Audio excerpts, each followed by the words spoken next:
Welcome to another episode of Double Bass here on the Mash and Drum, a special series where you, the viewers, get to pick two great whiskeys to put head to head to see which comes out on top. Today, we have two very rare bourbons about to go head to head. Evan Williams 23-year bourbon versus Pappy Van Winkle 23-year. With the help of a couple of amazing viewers, I was able to get a bottle of Evan Williams 23-year and a very generous sample of Pappy Van Winkle 23-year. So let's meet these two bottles of Unicorn Tears.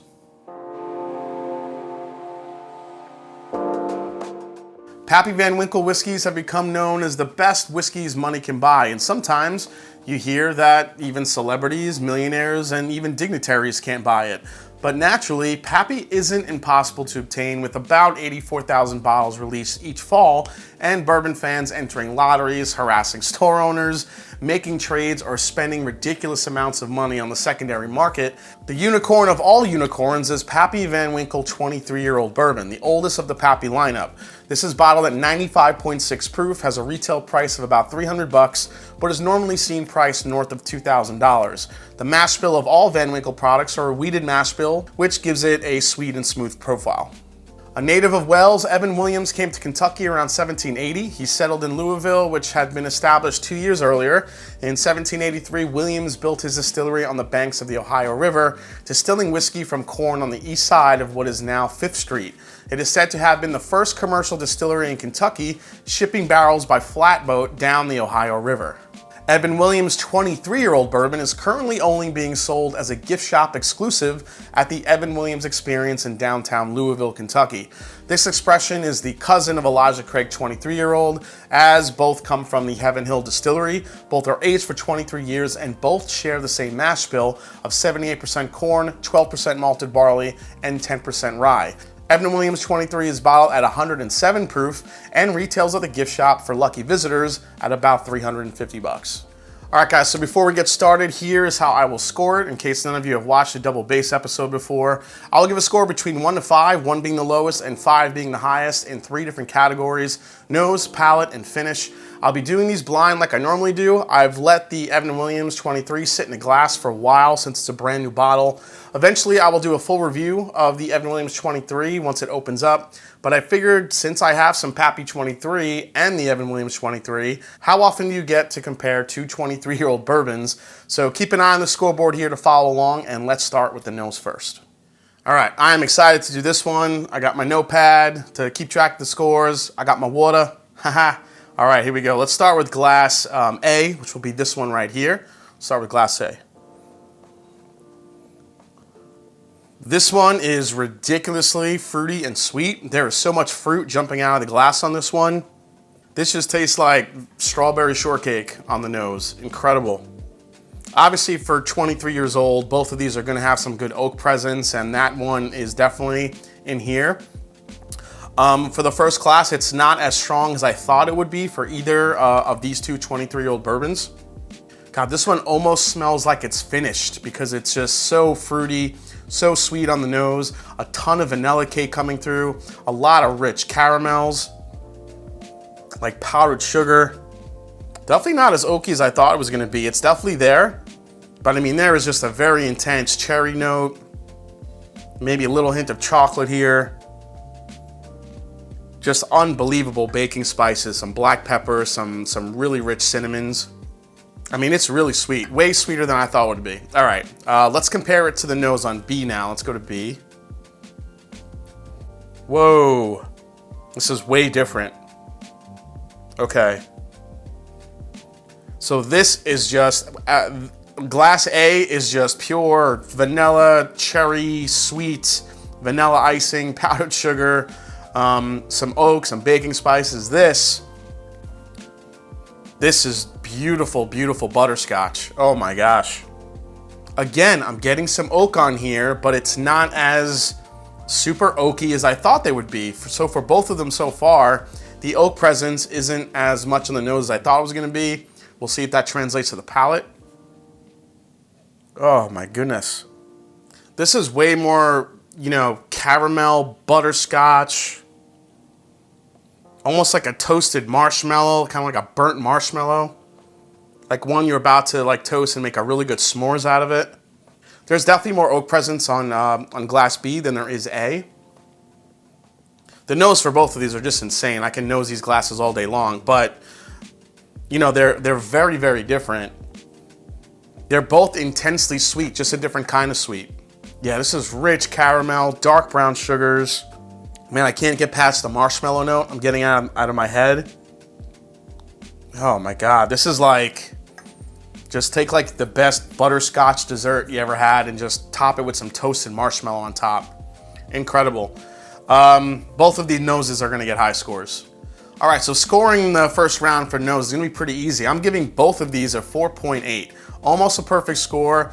I think Glass A had all the sweetness that you love in a great bourbon. I was extremely surprised at the lack of oak that I was getting for whichever 23-year-old it is. This one had way more vanilla sweetness, a ton of cherry, a little bit of cinnamon spice, vanilla frosting, all that just intense sweetness, powdered sugar, all that great stuff is jumping out of the glass. Whereas Glass B was just as good for a different reason. The butterscotch, that marshmallow note coming through, deep, richer caramels. I do like the balance. It has a little bit more of an oak presence than Glass B, but both of them are phenomenal noses. All right, it's time for the palate. Here we go. Glass A first. Cheers. Woof, wow. Man, first sip. Man, on the palate, super intense, just like the nose. A ton of sweetness coming through. Vanilla, caramel, cherry, apple. This is cherry apple pie coming out of the oven and just glazed with, not that you would put vanilla frosting on it, but if you put like toasted vanilla frosting on top of a warm apple cherry pie, that's what I'm getting in this glass. Just delicious, very mouth coating. Let's go for one more sip of this one. Yeah, I am not getting the oak presence that I thought I would get. So far in the noses for both, like I said, this one, Glass B, had a little bit more oak on the nose. I thought I would get even more oak on the palate. I am getting it with Glass A, but not nearly as much as I thought I would. Maybe I'll get more in B here in a second. But yeah, this is just all sweet. It's very candy, like I said. Cherry apple pie, dusted with some cinnamon, some vanilla frosting on top. It's got a really nice proof point where it leaves a lingering spice aspect. Like I said, you get the cinnamon a little bit, definitely some black pepper. We'll get to the finish, but the finish is actually a little bit better than I thought it would be too. All right, let's go to Glass B. Let's see what we get here. All right, so Glass B is drinking hotter. It's definitely got, again, just like the nose here, getting more of a butterscotch, caramel. Definitely more oaky. Definitely more oaky than Glass A was. Glass B is coming through with way more oak presence. Let's go for another sip of Glass B. So this starts off with a lot of oak and then turns cherry, leather, almost like a fresh cigar type flavor to it. Man, these two are completely different. It's really fascinating. Let's go for another sip of the Glass B. Yeah, but the more sips you take, that oak presence is now just, it's balancing the sweetness, which I love about it. The butterscotch, the cherry, there's a little bit of like a dark honey characteristic to it. The marshmallow that I was getting on the nose, coming through on the palate as well. The finish on this one too seems to be lingering a little bit more, but we'll get into that in the next round. But man, that's gonna be tough to figure out which one I like better. I feel like A has all the beautiful sweetness, not so much oak as I was expecting from a 23-year-old bourbon, but then B does have that more of that oak finish and that oak flavor, but there's a lot of sweetness there that's balancing out. Like I said, the butterscotch, the marshmallow, there's a cherry honey note thing going on. Both of these are insanely good. All right, guys, so for the next round for palate, you know, I'm giving these both, again, a 4.8 because I think they're both delicious for different reasons. I think what's gonna happen is gonna come down to the finish on both of these. Glass A has such intense, beautiful sweetness on the palate. It really sticks around. It coats the palate. It's not as oaky as I thought it was going to be, but it's also extremely flavorful.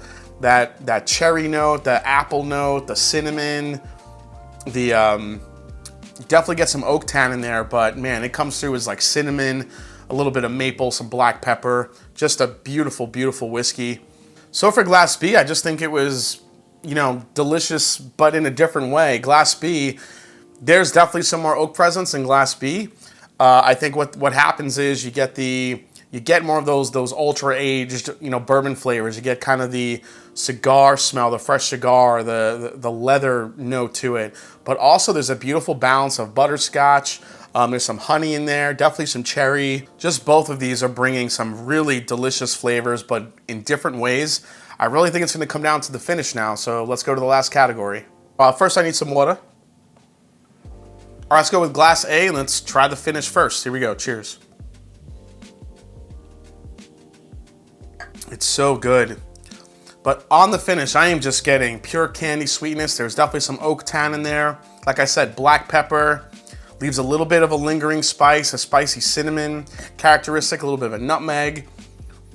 That cherry apple note that I was getting on the palate is translating to the back end. Definitely leaving a nice spice. Let's go for another sip. Yeah, the oak is there.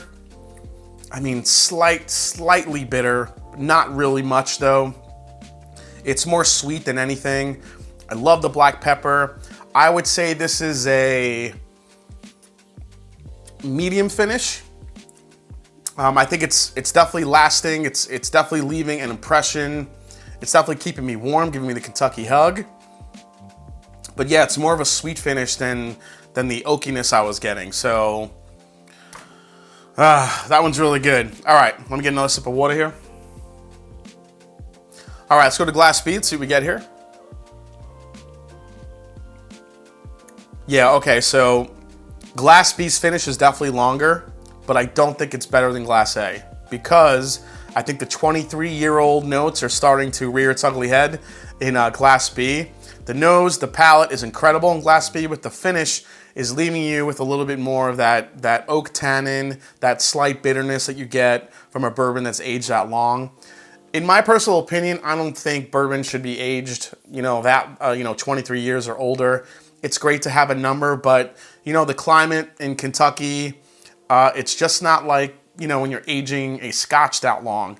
I really think that, bourbons have their sweet spot when you think about like 8 to 15 years. I think some distilleries can do a great job at, ultra aging some bourbons, but you have to be really careful when it comes to the flavor profiles and make sure it doesn't get too oaky.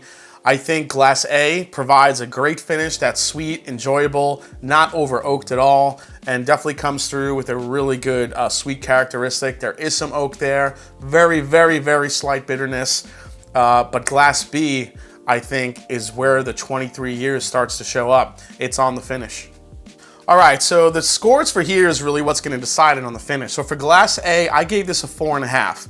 While it's not a long finish, which I do like, I think the finish for a 23-year-old bourbon is impressive. It's not overly oaky. Like I said, it has a slight bitterness characteristic there, but you're just still getting a lot of sweet. You're getting a lot of black pepper, cinnamon, baking spice notes. The apple cherry that I was getting is translating to the back end as well. Glass B, I'm gonna give this a 4.2 on the finish. I just think that the bitterness and the oakiness is what killed it. Nose, palate, amazing, but that oakiness on the very, very back end is really what kind of killed it for me. So that's the scores. Let's find out who the winner is. All right, everyone, so as you can see on the left as we tally up the scores, the winner of this double base matchup is Glass A, coming in with a total score of 14.1. Glass B coming in at 13.8. Let's find out what the winner was. I'm really curious. I think I had a feeling what this one is. It's the Pappy. Pappy 23 takes the crown against Evan Williams 23. Evan Williams 23. Here it is. You know what? I'm still glad I got this because even though I don't think the finish is as maybe sweet and as enjoyable as I got on the Pappy 23. This is something I was able to get, you know, like I said, with the help of a viewer. And to have a 23-year-old bourbon that's this enjoyable is really good. I'm hoping with some airtime, maybe the finish gets a little better. We'll see what happens. But Pappy 23, which I've only had a couple times in the past at a bar, so you never know. But doing them head to head, it's very surprising how sweet and how little of an oak kick I was getting on this particular sample for Pappy 23. So just goes to show you, Buffalo Trace has something that they do with those barrels that just inherit such good sweetness without overpowering the oak. I have tasted some Pappies that seem to be over oaked, but this particular sample of Pappy 23 was just delicious all around. So just an amazing head-to-head matchup. All right, everybody. Well, thanks again for watching this episode of Double Bass as we put Evan Williams 23-year-old bourbon versus Pappy Van Winkle 23, an epic blind tasting and matchup. Hope you enjoyed it.